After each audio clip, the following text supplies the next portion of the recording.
Welcome to Board Game Breakfast. I'm Roy Kennedy. And I'm Wendy Yee. And today, we're going to be talking about all sorts of different stuff here on Breakfast. Doing our normal thing. Different stuff. Well, we have a slew of contributors. All sorts of different stuff. But hey, it's me and Wendy here. We're going to talk about things we don't like about each other, too. That's going to be our top 10. Spoilers. Spoilers. But I do want to thank so much our sponsors at Pandasaurus here. We're having a contest to give away sea salt and paper. All you have to do to win that is email us at contest@dicetower.com. And in the subject line, put salt and then answer the question, how many mermaids do you need to like automatically win the game? Insta win. So this is a drafting game where you're basically going through drafting all sorts of different like sea things, but it's got really, really cool origami art into it. I played this, I think, with maybe Chris, Mike, and Z, and it's just a really fun, like, quick, light game. But yeah, you're just trying to figure out how to get the most points by drafting. But hey, if you get those mermaids, you could auto-win the game, too. Nice. So I haven't played it, but yeah, the quick pace is what sounds really interesting about it, and that artwork is very fascinating with the origami. Have you ever done origami? I mean, as a kid, I did a tiny little bit of origami, but nothing to like the sea salt and paper level. Oh yeah, it's impressive. I did like a little bit of stuff as a kid too. But yeah, the art's fantastic, and yeah, it's just a really quick playing game. So thanks so much to Pandasaurus for that. But I guess we should go ahead and get into it.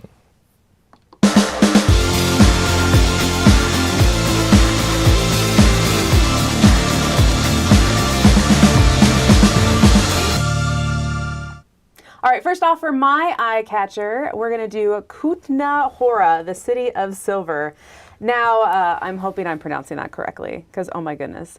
This looks like a cool Euro game. I'm pretty excited about it. And it's definitely on the BGG hotness right now. But it looks like you're building this city, and it's this City of Silver, so there's a very like silver theme there.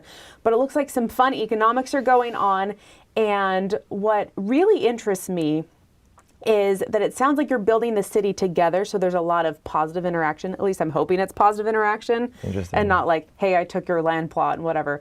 But it sounds like everyone's got individual player powers, and they're all kind of needed to build this city. So I'm really fascinated by how it's going to be. Let's see, looking down here, the mechanisms, it's got action, queue, area, majority, and influence, which is, I don't know, we'll see how that is. I'm hit or miss with that. But yeah, market, tile placement, those kind of things. So I'm very curious about this. So yeah, that is Kutna Hora, the City of Silver. Nice.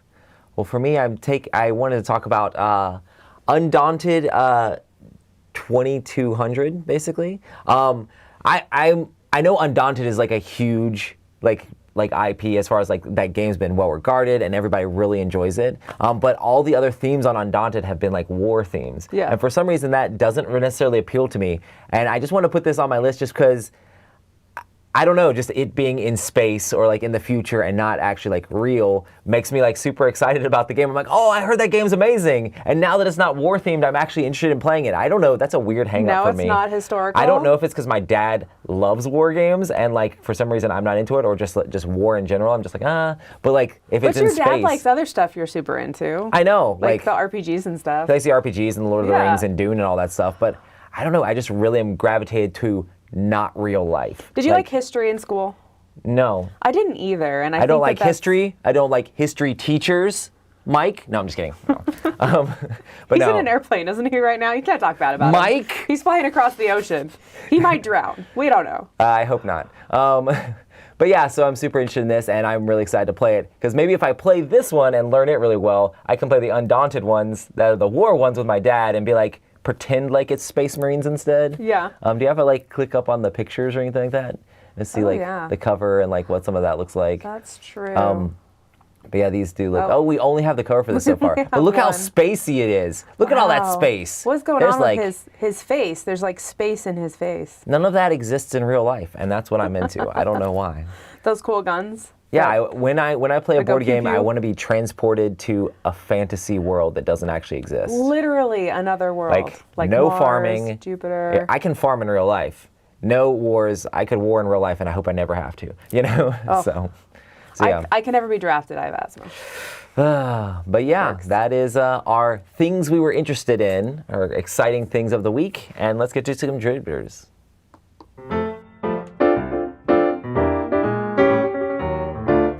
Hello everyone, I'm Stella and this is Taryn from Maple University. Today we have Roll to the Top Journeys, which is the re-implementation of Roll to the Top, which was out originally a few years ago. Yeah, this is a good little roll and write. It does something different to really most of the others that I've seen in the market. It's basically just a race to fill up your grid. And it's a simple one. It uses all of the basic dice, D4 to D20, and you'll add them or subtract them from the pool. And your aim is to fill every box from low numbers up to high numbers. And you can use the numbers on the dice, you can add them together, and each time it comes around to your turn, you get to influence which of the dice are in the pool. So sometimes there's very few small ones, sometimes all the dice are in there. And it works, it's quite simple, and your race isn't going to have that many pivot points, but there's a couple of critical moments, and it ends up being pretty good. It's rules simple, but it's very strategic. When you're adding and subtracting the dice, is really good. I mean, not like physically adding the dice and then removing the dice.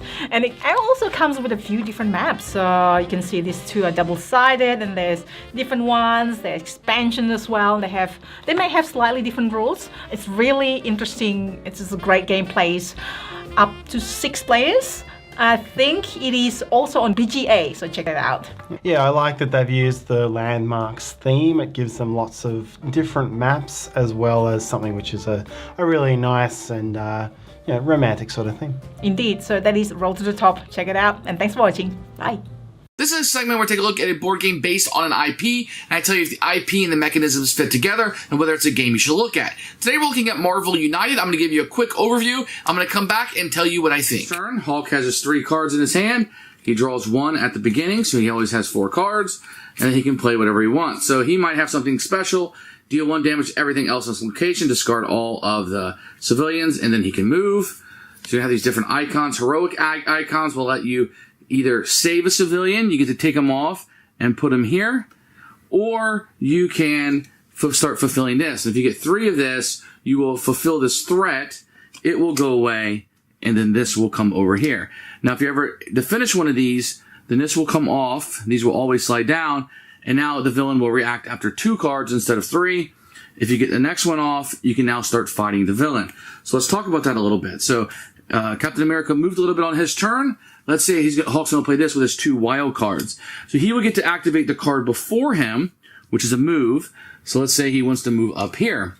And then he has 2 wild cards. He can do whatever he wants. He could put one of these out. He could save both of these civilians. So let's say he does that. If the card happened to be here, and he hadn't yet accomplished it, then you would put these civilians on it, hoping to fulfill that. If it was already fulfilled, it would just come off and nothing really would happen. The mechanisms of the IP don't necessarily fit together perfectly. I think the game works for what it is, and matching up the icons is fine.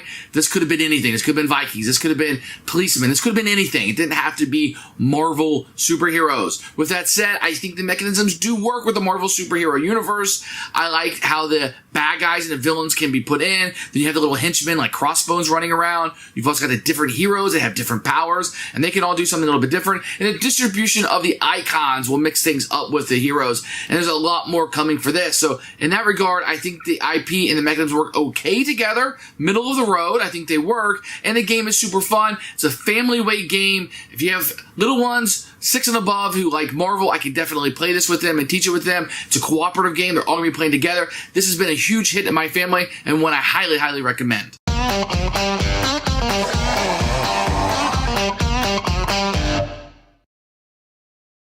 Assalamu alaikum.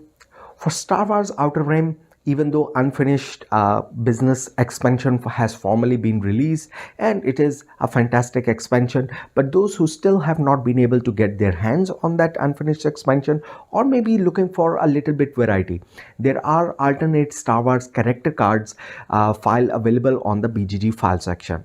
Now what this is going to give you is it's going to provide you around 9 additional characters which you can play with, and some of these characters have been repeated in the unfinished business, but these give you an alternate powers, abilities, artwork for those characters, which are going to have some fan favorites as well, including the Mandalorian and Cad Bane, my favorite.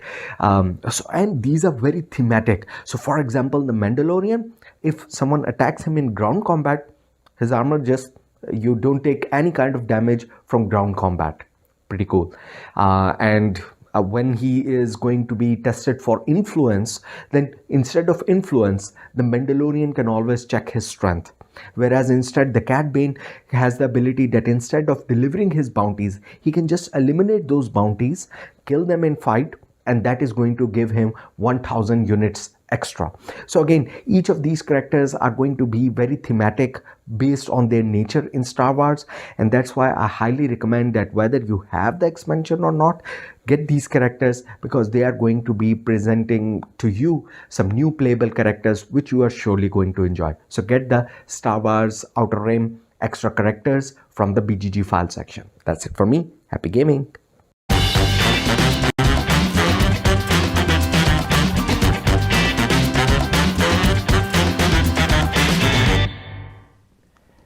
So we decided to do a top 10 list here that is top 10 reasons I won't play games with you. Because, you know, me and Wendy are friendly with each other. We're good friends. Our desks are literally beside each other, but we have almost completely opposite taste in games. We really do. We really do. But we play a lot of games together. We basically hate each other. So it's like, honestly, when you see me and Wendy both like the same game, it's kind of crazy because it's like, holy crap, it has to be a game that really spans both sides. So we made a top 10 list of reasons we won't play games with each other. So my number one here is, why are all the games beige? Every single game is brown and tan. I understand you're from Vegas and you're used to the browns and the tans. But that's all we got. The games don't have to all just be brown and tan. There's color in the world, you know?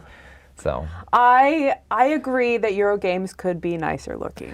Yes. I agree with that, but it's never going to make or break a game for me. I know. Never. Also, look, Cosmic Latte, that's even space-themed beige. Cosmic Latte.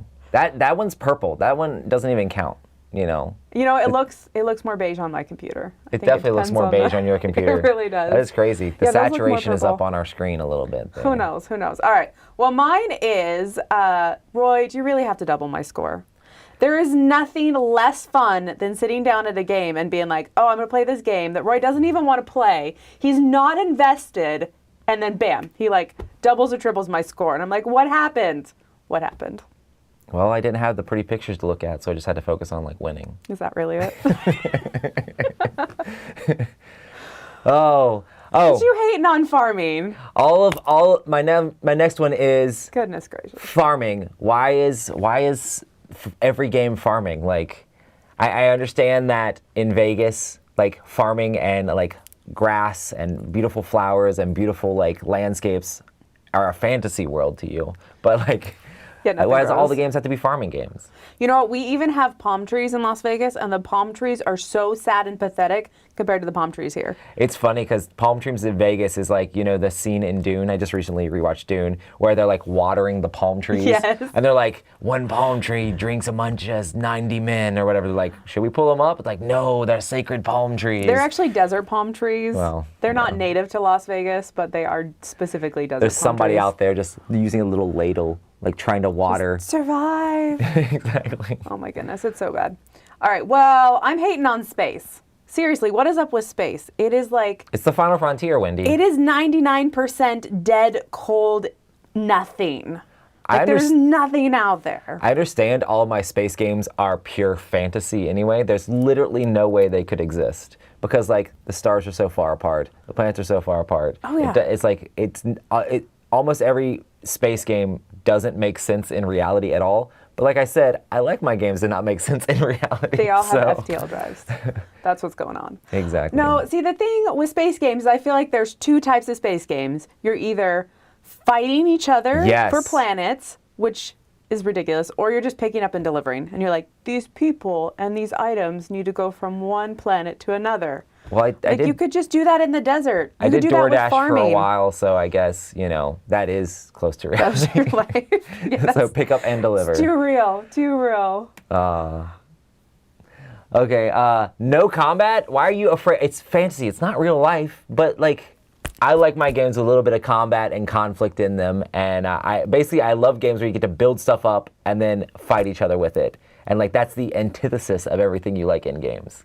So it's like, most of my favorite games all have combat mechanisms.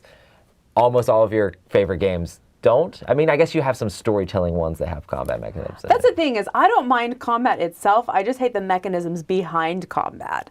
A lot of it is like, guess what I'm thinking, or guess if these dice are going to roll correctly. Like, no, I don't like any of that crap. I don't mind combat though. Like in Dead of Winter, the way you do combat is you have dice that are already pre-rolled, and you're like, I will now spend my really high die so that I can beat this particular thing. So you like super deterministic combat? Yes. But like I have Blood Rage here, it's deterministic sort of, but you have to outsmart your opponent and have a higher number than them. It's just math. You have to guess. No, it's not guessing. I don't know. I if haven't you played Blood know Rage that- you in know like a what they're gonna decade. do. Basically, since it came out, I haven't played Blood Rage. I love the interaction and the back and forth of trying to figure out who's in the lead and trying to knock them out, which Oh, I'm sure man. is exactly the opposite of what you like. Oh, I already see one up I'm going to put up for yours Uh-oh. from the chat. Remember, chat, we want your number 2 and number 1. So we want something terrible about Roy and something great about me, Yeah, whatever. because I'm awesome. Okay, so I sat down to Gingerbread House with Roy once, and I was like, okay, this is how you play the game. And literally, like, as I'm starting to explain it, he's never played this game before, never looked at it before. He's like, I think I get how to play it. And sure enough, he had like 70% of the rules correct just by looking at the game. Do you know how annoying that is? So annoying. It's kind of funny because I feel like I developed this even more because majority of the time, especially when it was just me, Mike, and Tom in the studio, I would always have to set up all the live stream stuff, and we'd be doing like a live play or a preview for a game. You've never seen the game and before? I've never seen the game before, so I was setting everything up, and I had to sit down and just like look at it and learn it because they'd only half teach me. I'd be like, got it, done, But honestly, also like when I learned board games for like my game group, I would just watch a Tom Vassell overview, and then just like learn the rest of the game from that, which normally you should not do that. So, but yeah, Enough to set up a I just game. kind of absorb games instead of actually. I mean, I read the rule book, but I'll just like look at the board and be like, I think this is how that works. I just realized half of mine are compliments. You're Yes. too good at games. You're too good at learning games. Mine is you like beige, so. Yeah. Oh, and then this one. Oh, speaking I guess of this Gingerbread also House. hits Chris as well, but another Phil Walker not Harding here. game. Yes. Like, what's Yes. going on? Like, you're doing gigantic videos on like just Phil Walker Harding games. It's fangirl much and fanboy much. Sorry, Chris, but Look at that. Look at that happy smile of mine. That's how I feel. That's how I feel about you, Phil. I can't say too much because I love some Phil Walker Harding games like Gizmos also, but Did you like enough Gingerbread is House? enough. Did you like Gingerbread House? It's fine. I mean, I okay. need more combos or something. I don't know. Gingerbread House is his? I didn't even know. Yeah, it is. Oh, okay. You didn't even know. I knew, Phil. I know everything about you. That's creepy. That came across weird. So Roy just dislikes games just because. Like, he loves space. He loves Twilight Imperium. Why doesn't he like Twilight, whatever Sparkle this game is? What is this name of this game? Twilight Sparkle, yeah, that's it. No, it's Twilight Roll and Write. Inscription. There you go. That's the word. He because doesn't- all you do is inscribe things. It's just doing a checklist. I it's think like you just check, don't like pens and circle, pencils. Check, circle. It feels like you're doing like paperwork. And I don't know, especially with that one. Normally, at least the fun part of those games is that the things cascade and they go from this one to Yeah. that one, that one. This one, you can only like do stuff on the same board and you can kind of save up an action to maybe do somewhere else, but it doesn't combo. Even I've never actually played this. Even roll and writes that are good, at least like a combo. But those, I mean, my favorite roll and write, and I probably wouldn't even Like if somebody asked me to play it, I probably would just be like, maybe not. It's Sonora, just because the flicking part is fun. Oh, I like that one. But I like that because but still, I like the flicking part, but I don't even care that much about, I'm circling this or doing that or racing this. It's that's just like funny because I'm the opposite. Is I don't flick stuff very well, and so Chris can be way better at that part, and I can still win because I'm better at the cascading. The way you're stuff. figuring out how to do the combos together. I don't know. There's just roll and writes are such a huge genre, and like, I don't like any of them. You don't? I have 0 roll and writes on my top 100. This is not a compliment. 0. Not a compliment. And I know I'm in the minority, but you can keep your checklist. That's fine. All right, let's scroll up on the chat. Let's see what we got in here.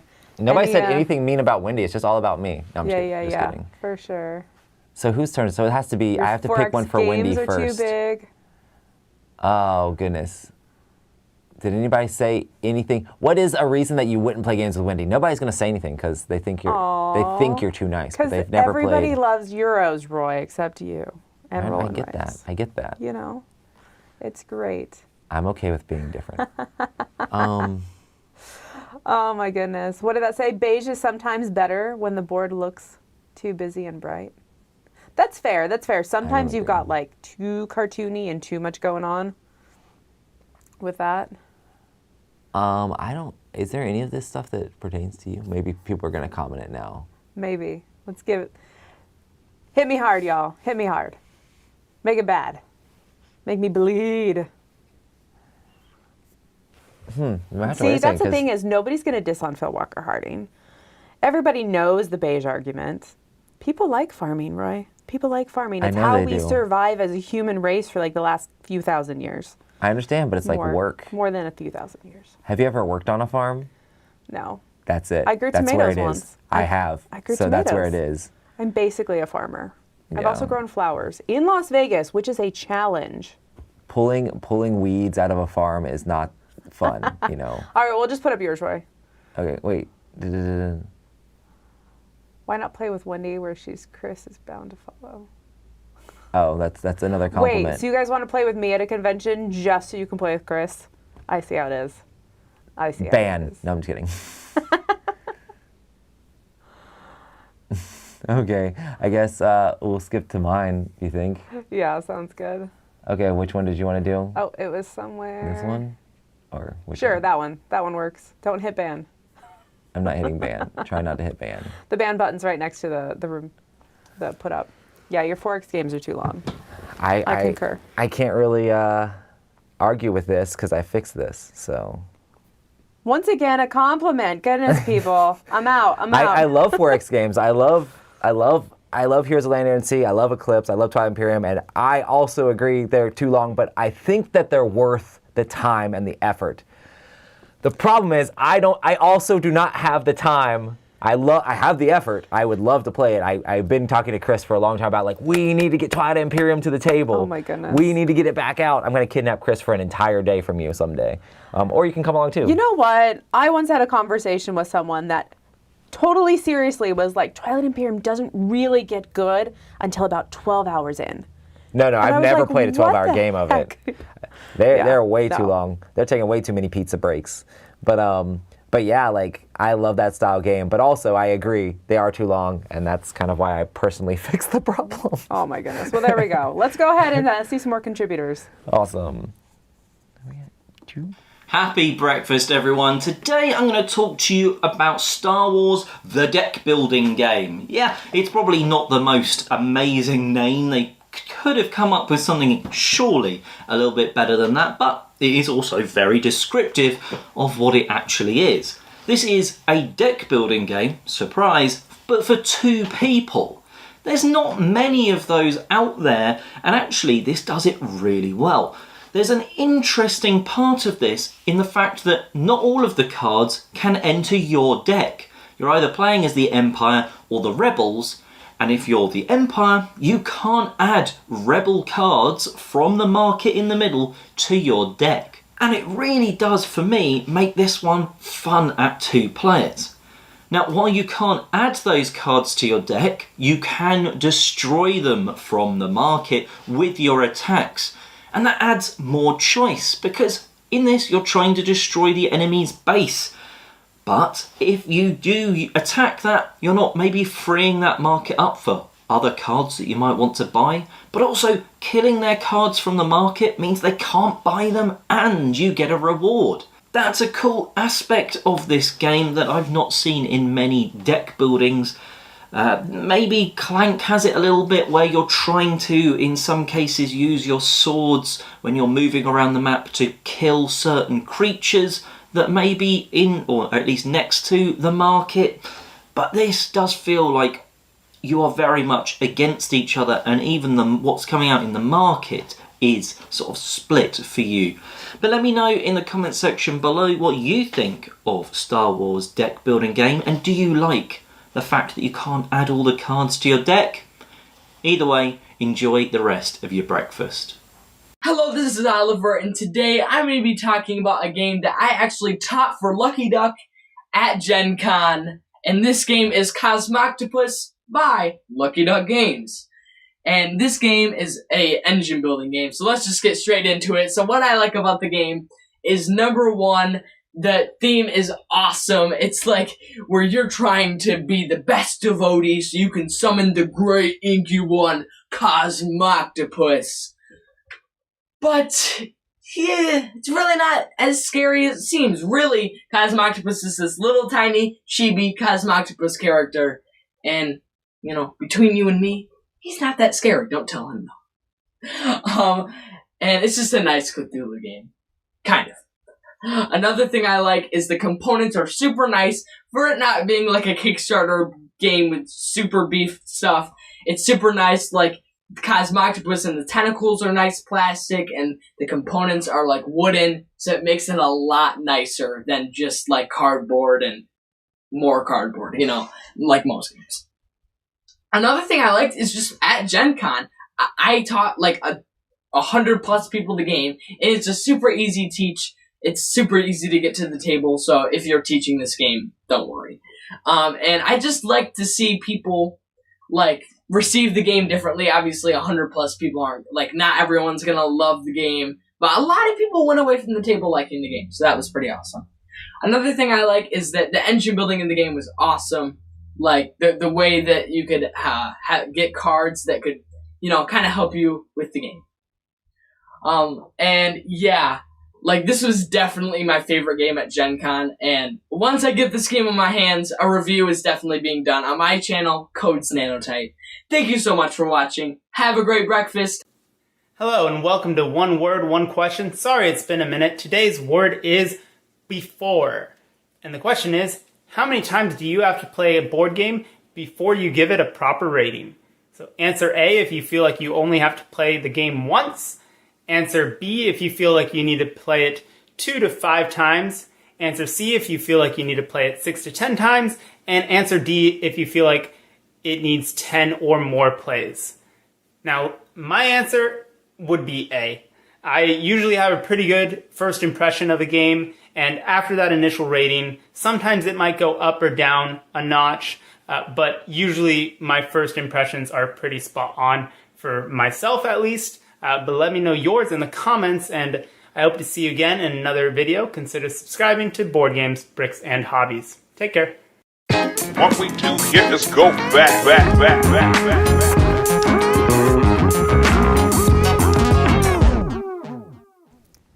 All right, our old school game that we're talking about today is Castle Panic. Now, this is a cooperative game that I know I played really early on in my gaming, but you were probably already gaming by the time this came out, right? Yeah, I mean, I think it came out for a little bit, and then I 2009? I mean, I was gaming a ton way before that, but also I think this game was out for a little while before I got it, you know. Yeah.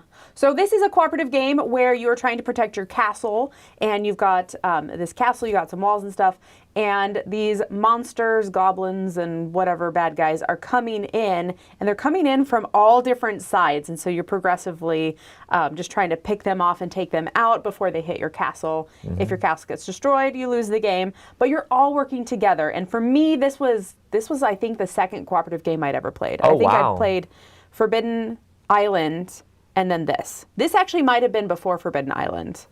It very possibly was. Oh, and wow. so, yeah, for me, this was like this was mind-blowing, this idea of cooperation. And I just remember being like, oh my goodness, not this bad guy gonna come out. Like, we haven't seen him yet. This is the worst time for it to happen. So I really liked this back in the day. If you look at my rating, it's a 6 now, just because there's so many other cooperative games I've played. I haven't played this in ages. Right. But, and there's so many other really good cooperative games. But I remember really loving this when I first played it. I really like the tower defense in it. It's just like a puzzle as the things are coming in. I mean, you can trade the one card with each other, so you have that cooperation of like trying to figure out who's going where. I think this is a really good game with kids, you know. I know they have a kids version of it, but this version also can be played with kids very easily, you know. And it's like the things are moving in and you can trade the cards. It adds for that cooperation and just are trying to knock down the hit points as the bad guys are coming in, hitting those walls. And like, it's just fun. I do know I played like tons of cooperative games before this one, but it was so to me it felt like, oh, this one's really, really simple, you know. Yeah. But I did enjoy like how it works, and I think when you add some of the expansions and stuff like that, it can ramp it up as well. That deluxe version we got in recently, it was ridiculous. That it was box like is... you could almost like take a nap inside the box. It was gigantic. I don't even know if it fit on one of our shelves. It was so big. It definitely doesn't fit in a ridiculous. calyx. It's like, yeah, it was insane. It was just huge. But if you're really, really big into Castle Panic, I could see like, you know, having that crazy deluxe version with everything being miniatures basically is kind of crazy. Good luck, human. Ooh, we don't have these upgrades. What I don't is think this? that's an upgrade. I think that's like renders, like CGI renders. Oh, that's so fun. That's so fun. But yeah, I do remember liking this. Now, I played my first Castle Panic with my daughter a lot. Oh, gotcha. We played it a lot when she was little. And then when she was done with it, we handed it off to a friend who doesn't play board games. And we handed off like 3, maybe 4 board games to them, all for like 2, 3-year-olds, like pretty small, young age. Yeah. And then her son gravitated towards that, and he adored it, and they played it all the time. I really feel like this is the kind of game that would easily really go to somebody who's not a gamer, you know, because it's just you play the cards out, do damage to the different units, and they're coming in. It's just that quintessential like tower defense. They just keep coming and keep coming. You got to get through all the waves to win the game. Oh yeah.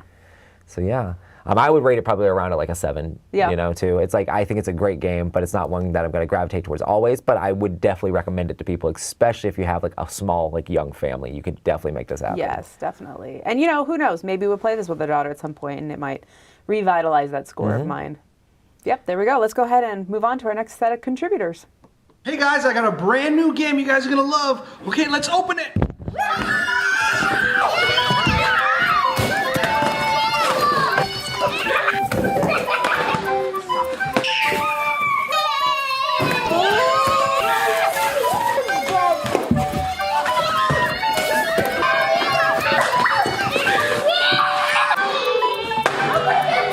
Hey kids, the board game's still here. You guys wanna play it? I know you're still playing with the box, but this came inside the box.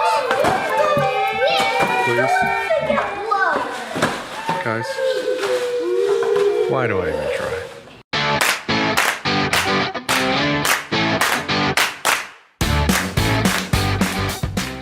Hey, I'm Jordan. Let's talk about a weeknight game. This is In the Footsteps of Darwin, I think. Yep, In the Footsteps of Darwin. There's a couple Darwin games right now. I've been getting them mixed up. This one is the light one from Sorry We Are French Games. This is it's a game in which you are drafting tiles from this shared board. You're going to move the Beagle, the ship that Darwin rode around in. You're going to move it around the board, and you're going to draft a tile depending on what the Beagle is adjacent to, and then you're adding that to your board. Each of these tiles is going to have a different symbols on them. So it's going to have a continent that it's found in and a classification of animals. So it could be like mammal, bug, lizard, what have you. And it could be found in like Australia, Asia, Africa, that kind of thing. And you're going to put that on your board. And depending on where it is on your board, you're going to be able to maybe complete rows and columns. You might be able to complete quadrants of your board. You might be able to just collect certain colors, and depending on what you're collecting is going to go against these scoring objectives that you're also collecting throughout the game. Super light. I played this with two of my kids are 9 and 11. I played it with them super easily. The 9-year-old, of course, didn't necessarily get like a lot of the strategy, but it still worked really well for them. And I think this is just such a wonderful family game that has some kind of educational bent to it. I don't think it's educational whatsoever, but it has it feels like it has some sort of elegance and just smoothness to it. So I really enjoy this one. This is In the Footsteps of Darwin. Thumbs up for me. I'm Jordan. Thanks.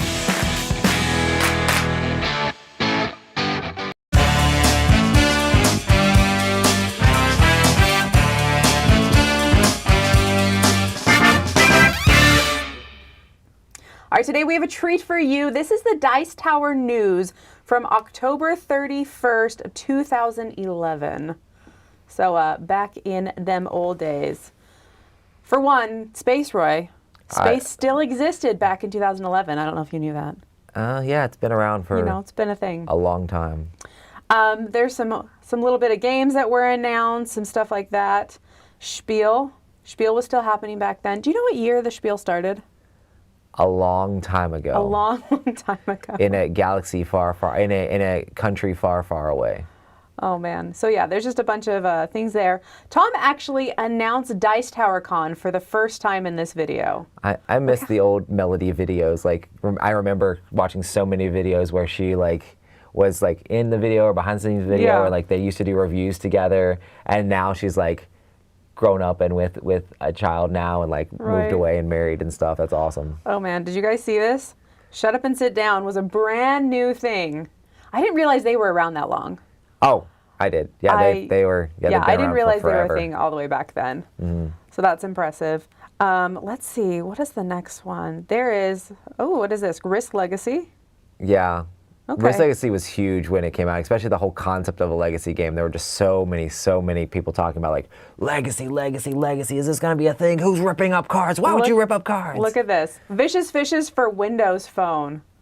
I think that's why Windows phones don't work anymore. I didn't know this even happened, but this is awesome. The fact of Tom was showing off that you could get Vicious Fishes, his game design on Windows Phone, and the fact that Windows Phone, just crazy to me. This is the Dice Tower Con in Kissimmee.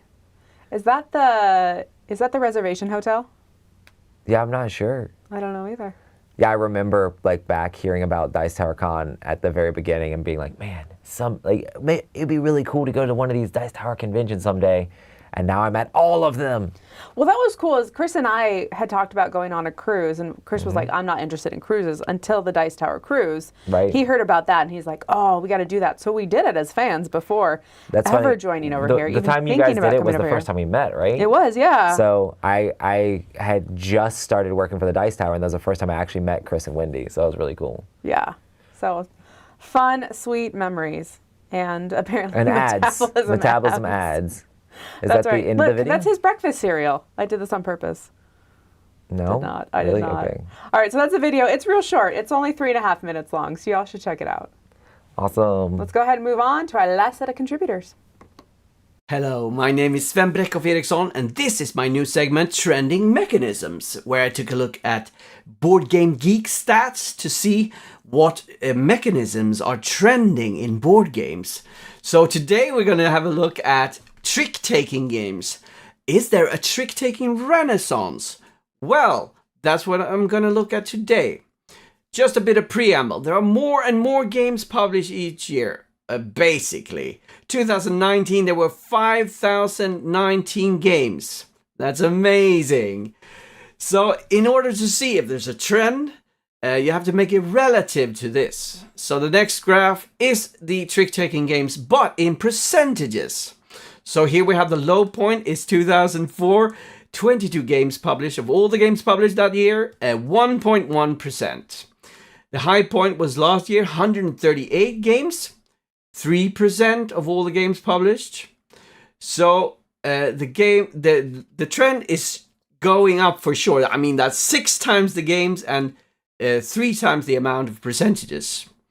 So, but what about if you compare to other mechanisms? So the blue line down here is the trick-taking games. The green is worker placement. Yellow is games with push your luck in them. Roll and move is the red line going down. And the cooperative games just going through the roof.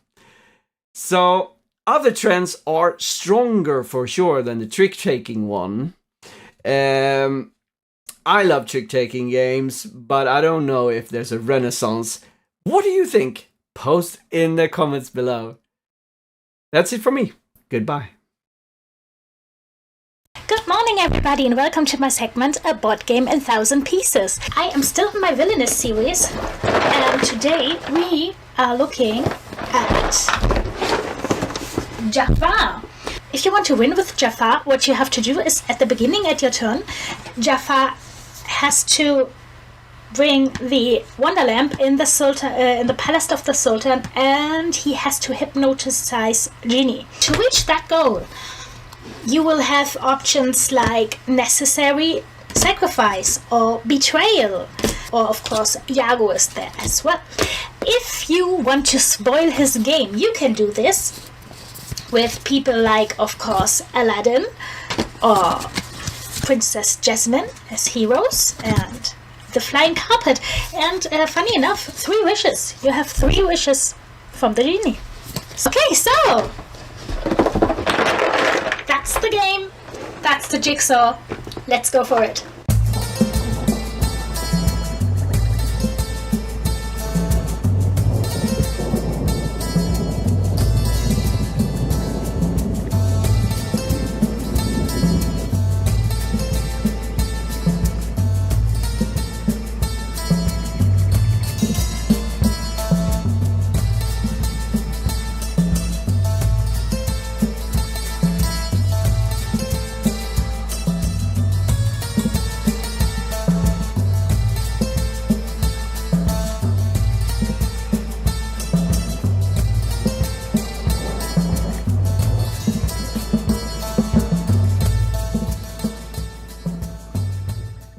If you're interested in more jigsaw stuff I do, you can find me on Instagram or YouTube, Sue Burgundy Puzzle.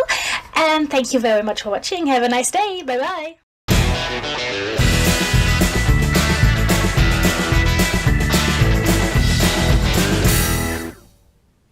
So we don't have a actual person for our mailbag today, but I did want to take a little moment to talk about competitive gaming. I just got back from the World Series of Board Gaming, which I didn't actually compete in, but just like wrapping my head around competitively playing board games is kind of like an interesting concept to me. Which you've Magic competed, right? I have played Magic competitively. I also played this card game Redemption, which is the one I did the most. Well, I guess I probably got way further in Redemption than I did Magic, and like I did like national tournaments and like actually won a massive amount of stuff in that. But I did win a ton of Friday Night Magic like competing, and I went to like a PTQ and did okay. I didn't like win that one. It really what is depends on the PTQ? I don't even know. It's like a Sounds pre-qualifier for like Pro Tour and stuff like that. Okay. But I have done a lot of like back and forth tournaments and things like that. And doing that in board gaming is such an interesting thing to me because I came away from those collectible card games, I was like, the reason I love board games is because you can play them casually and play them on the same level. You can put it on a table and play it with anyone. But there are these things like World Series of Board Gaming where you can compete and be the best at one of those games, which is really interesting to me. And like talking and seeing people like, and one of the things that's interesting is like sometimes the competitiveness can make people get like super like uptight, and like I haven't seen that with people playing competitive board gaming. I don't know if it's because people aren't buying tons and tons of new packs and like having to use the money that they spent on that stuff to do it, or it's just like you get the game once and you can play that game like 1,000,000 times and get really good at it. And you know, it's kind of an interesting dynamic, or maybe just because the board game community has been like so inviting and welcoming of other people like getting good at the game that they really love. It's been really cool too. That is true that you're not like you spend the money on the tournament, but you're not spending the money like hundreds and potentially thousands of dollars prepping for that tournament. Right. And in Magic and things like that, a lot of times you're like hundreds of dollars or maybe even thousands of dollars in the hole to try to get to the opportunity to actually even compete. Yeah. You know, I mean, I remember spending $20 on a single card multiple times, and I needed 4 of that in my deck. So it's like, cool, I spent $80 just for this one card, and that's not even, that's a very small percentage of all the cards in my deck, you know. So when you play the board game, you love the board game, there's a lot of interesting ways to prep for this stuff as well. Like a lot of people say they use like Board Game Arena or Tabletop Simulator and get on these things and just grind out tons and tons of games. Because when you're trying to get competitive, like you don't want to be reading any of the cards, you don't want to be doing any of that stuff. You need to like offload all the cognitive load of like knowing every little aspect of the game and be thinking about the tougher decisions of like, what's my opponent doing? How can I block them? How can I figure out how to maximize my points, but be in a way to like minimize their points, which is normally when you play a game, you're worried about what you're doing, you know, and you're trying to focus on, okay, I am going to do this. I'm going to try to do the best I can. What does this card do? I've seen this one with this animal on it before. If you can just look at the picture, you don't have to read it. You know exactly what it is. There's way less cognitive load, and like you can think about those tough decisions of like, what are they doing next? Okay, I think they're probably going for that strategy. I know if I take this is a centerpiece out of theirs, but this will help me in this way, so I can also get this card with it to match my stuff. There's a lot of interesting things in competitive play that you wouldn't necessarily think of if you're just casually playing the game and you don't know the game to the level that they do. You know? It's interesting because we play so many games, and a lot of board game hobbyists play a ton of games. We're excited about the new stuff that comes out. But I remember early on in gaming, Dominion was our game, right? Every expansion that came out, we had all of them. And Chris and his brother, they did that. They memorized like basically every single card. And so at that point, like they could look at the setup and they'd be like, okay, I get this is what I should be doing. It was more like broad strokes behind it. And I never got there. Like I played with them a lot, but I never got there. It's got to be hard, like sitting down to a table with those people that know the game really, really well, and you're just like, do I have a chance at all? And I, on the opposite end of that, the games that I have played over and over and over again, I purposely try not to play games over and over and over again because I already have an issue with doing too well sometimes. But if I went to that level, it'd be like, you know, at least it'd make my turns faster, but it wouldn't make people happy at the end, I don't think. But yeah, it's interesting to think, like, getting really, really good and being the master of a single game, because like our lifestyle as board game reviewers is like almost the exact opposite of that. Yeah. You know, we're constantly playing what's new, we're constantly playing what's hot, we're constantly playing the next thing, and our head is full of so many different games where there's these people that are honing that single game and like knowing how to be the master of that game. They play that one game to death. And there can only be one. There can only be one master of each game. So. But everybody else gets their head chopped off and we will absorb their power. Is this Highlander all of a sudden? Highlander of board games? Did you ever watch that as a kid?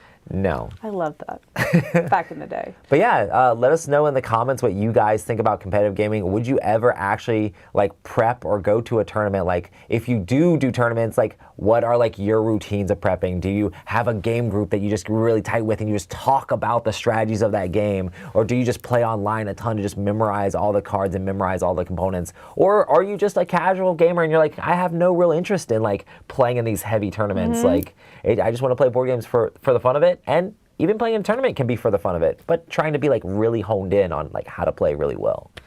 Yeah, for sure. Well, thanks for joining us for Board Game Breakfast. This has been fun.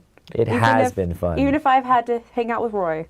I always enjoy hanging out with you. Mostly because I have to, because your desk is literally not even a couple feet. Our desks are touching each other, and Wendy is always right there.